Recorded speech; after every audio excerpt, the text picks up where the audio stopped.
Olá, no vídeo de hoje eu vou falar sobre o gráfico de Ramachandra. Nesse vídeo eu vou falar mais sobre os aspectos teóricos, relacionados a esse gráfico, mas no próximo vídeo eu vou estar apresentando de forma prática como gerar esse gráfico, utilizando o Molprobit e o Procheck. O gráfico de Ramachandra ele é muito interessante para que a gente consiga validar o nosso modelo estrutural, No caso, na etapa anterior, por exemplo, de modelagem comparativa, você gera ali um modelo, e aí você precisa ver se realmente aquele modelo que foi gerado tem uma boa qualidade ou não. E o gráfico de Ramachandra, ele é um desses critérios que a gente utiliza aí para ver se o nosso modelo é de boa qualidade e a gente pode prosseguir para os nossos estudos ou se vai ser necessário aí fazer uma melhor modelagem da nossa proteína. Essa é uma das funções do gráfico de Ramachandra, para a gente, para o estudo na biologia, na bioinformática estrutural. Bom, como sabemos, as proteínas elas têm a sua função diretamente relacionada à sua estrutura, e elas são formadas por uma sequência de resíduos de aminoácidos, Esses resíduos de aminoácidos vão interagir, vão formar as estruturas secundárias, através de ligações de hidrogênio e através de outras interações, ligações de sulfeto, vão formar ali as estruturas terciárias e também as estruturas quaternárias, contém ali ligações entre mais de uma cadeia, para finalmente formar ali a proteína que vai desempenhar a sua função. E o aminoácido ele é formado por um grupo amina, por um grupo carboxila, o hidrogênio e o carbono central aqui, que é chamado de carbono alfa. E ainda um grupo R, um radical ou cadeia lateral, que é justamente aqui que vai ocorrer ali a diferença entre os aminoácidos. Aqui podem ter diversas cadeias que vão diferenciar esses aminoácidos. E para que ocorra a formação de uma proteína, de um peptídeo, dois aminoácidos vão interagir, e vão formar uma molécula de água através da interação do grupo oxidrila, ou hidroxila, do grupo carboxila de um aminoácido, com o hidrogênio do grupo amina de um outro aminoácido. E aí isso vai permitir a formação de uma molécula de água e o carbono agora da carbonila ele vai interagir com o nitrogênio do grupo amina, desse outro resíduo de aminoácido, e aí vai formar essa ligação peptídica entre esses dois átomos, e consequentemente vai aí fazer com que ocorra a interação entre esses dois resíduos de aminoácidos. A interação entre esses dois átomos, formando essa ligação peptídica, faz com que ocorra ali uma ressonância, tem uma ressonância, e o nitrogênio,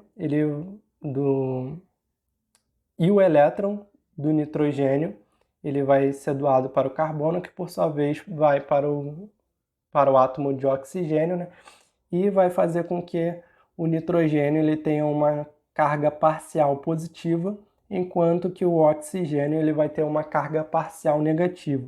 Isso faz com que tenha um caráter de ligação dupla parcial entre esses átomos.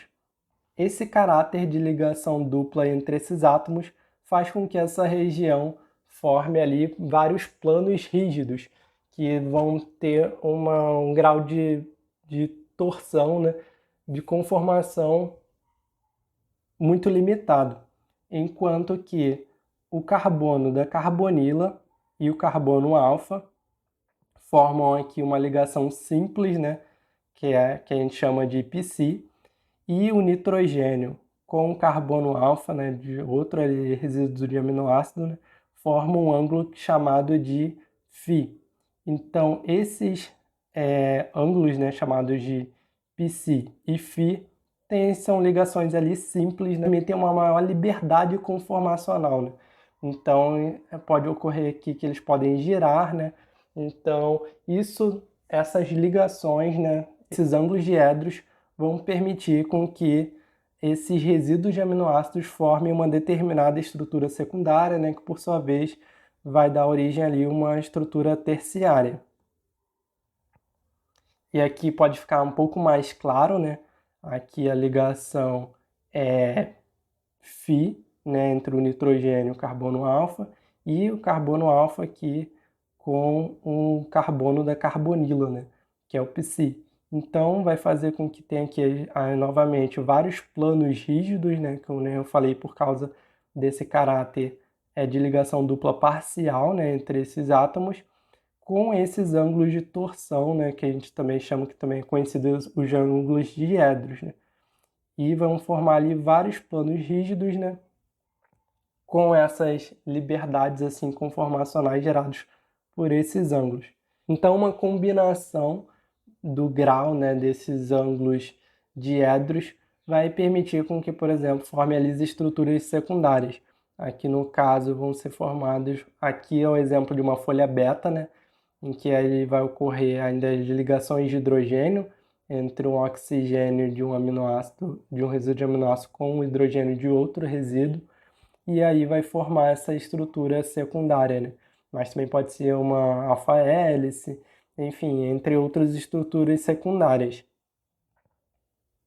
E só por título de curiosidade, a ligação, né, entre o carbono e o nitrogênio, a ligação peptídica, né, ela forma um ângulo chamado ômega, que pode ter uma configuração trans ou cis, né, que é de 180 graus ou de 0 graus. Porém, geralmente, ela vai estar nessa configuração trans, né, de 180 graus, que é caracterizada como o carbono alfa, nessa parte aqui inferior, e o carbono alfa aqui na parte superior, né?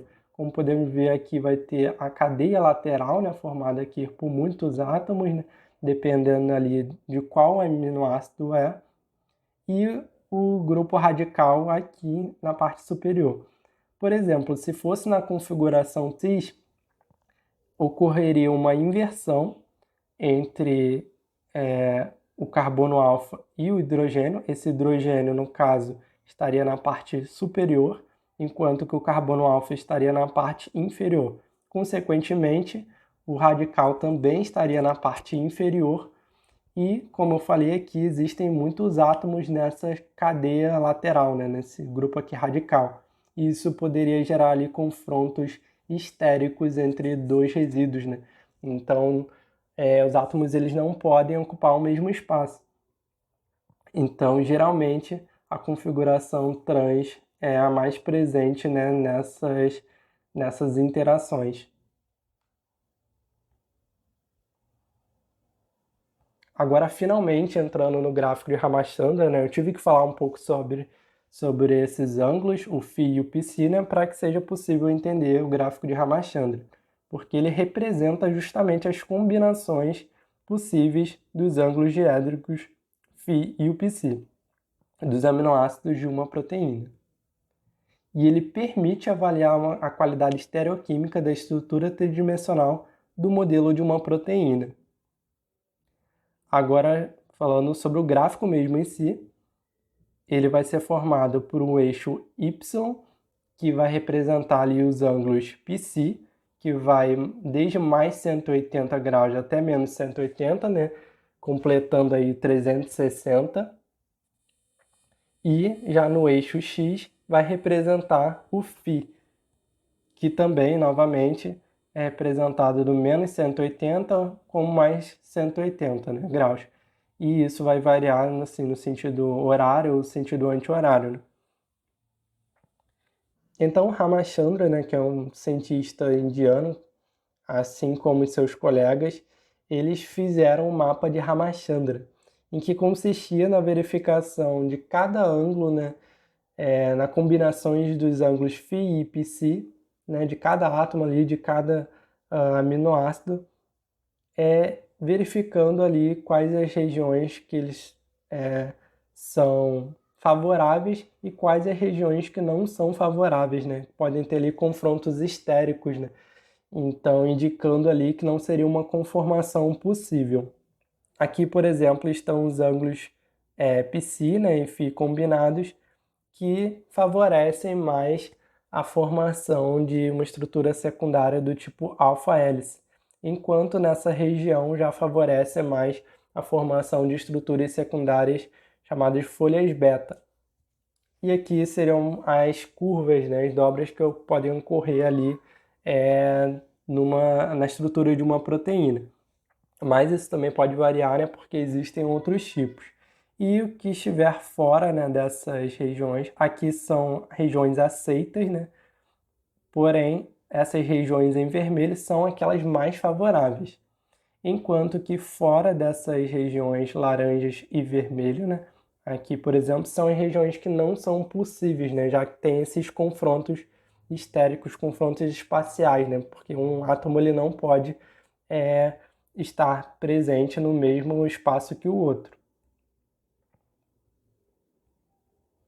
Agora eu vou mostrar para vocês um site que é muito interessante, né, que é do Proteopedia, que permite com que a gente até entenda mais sobre o gráfico de Ramachandra, né? E aqui a gente possa até brincar aqui, né, para conhecer mais, né? Então eu recomendo muito. Vou deixar na descrição o link do Proteopedia, né, no caso dessa página aqui. E além disso, eu recomendo muito que você faça esse quiz, que também está presente nesse site, né? Para que você responda aqui no final da explicação, né? Se você acertou, se você errou e o porquê, para que você realmente ali entenda sobre o gráfico de Ramachandra e os seus ângulos de Edros, né? Para você ver se realmente você entendeu ou não. Também eu vou estar deixando na descrição o link para esse quiz. Então a gente pode brincar aqui, né? Aqui eu posso selecionar o ângulo φ e o ângulo πc. Aqui no caso está 165 graus dos dois ângulos, mas eu posso, por exemplo, colocar aqui em menos 20, e aí vai para 145 graus. Como vocês podem ver, vai mudar aqui, está mudando aqui, né, esse ângulo. E aí, por exemplo, eu posso querer colocar aqui em πc e colocar mais 20 graus, né? E para ficar aqui na posição menos 135. Aí eu posso, por exemplo, clicar aqui em alanina para verificar aqui o resíduo de aminoácido da alanina, né? E aqui os outros resíduos de aminoácidos que interagem com essa nossa alanina, né?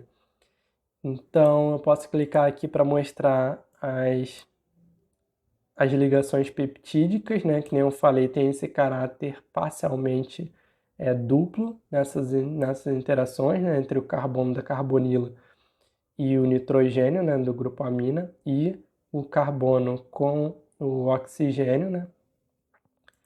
E aqui eu posso verificar na forma de planos, né, que nem eu falei, aqui é uma estrutura mais rígida, né?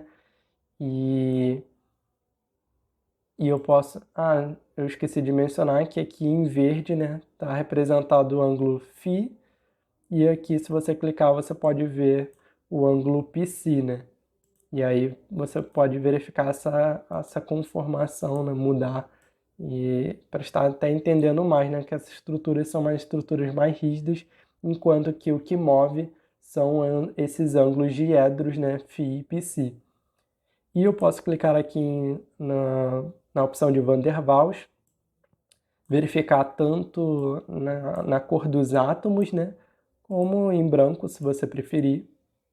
Aqui são basicamente as nuvens eletrônicas, né? E o que é muito interessante aqui, que é mostrar os clashes, né? Que são esses confrontos estéricos que eu falei. Por exemplo, aqui a gente já verifica um confronto, né? Porque há uma sobreposição dos átomos, né, nessa nuvem eletrônica, e isso não é possível. Por exemplo, esse ângulo de 85 graus e menos 55 graus estaria em uma região não permitida lá no gráfico, lá no mapa do Ramachandra. Aqui, por exemplo, estaria uma região que não na verde, né, nem na vermelho, por justamente estar tendo esse confronto estérico aqui, esse confronto espacial. Agora, por exemplo, se eu girar, colocar mais 20 graus aqui,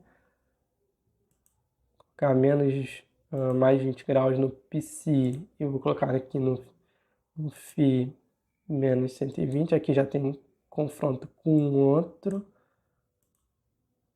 com os outros átomos. A gente vai brincando aqui. Por exemplo, aqui a gente já não vê confrontos estéricos, né, entre os átomos. Aqui, por exemplo, no menos 95 graus no Fi e menos 15 graus no Psi. E aqui já seria uma região possível desses resíduos aminoácidos estarem espacialmente, né? No caso, nesse ângulo, né?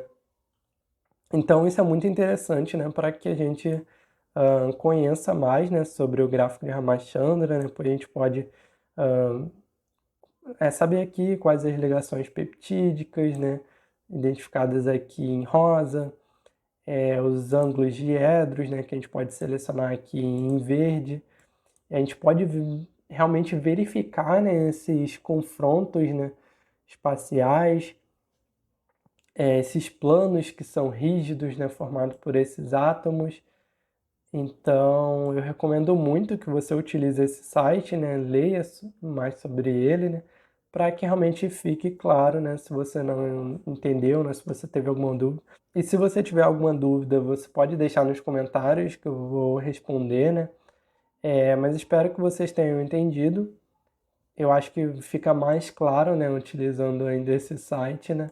Então eu recomendo muito que vocês utilizem esse site, né? Que eu novamente vou deixar na descrição do vídeo.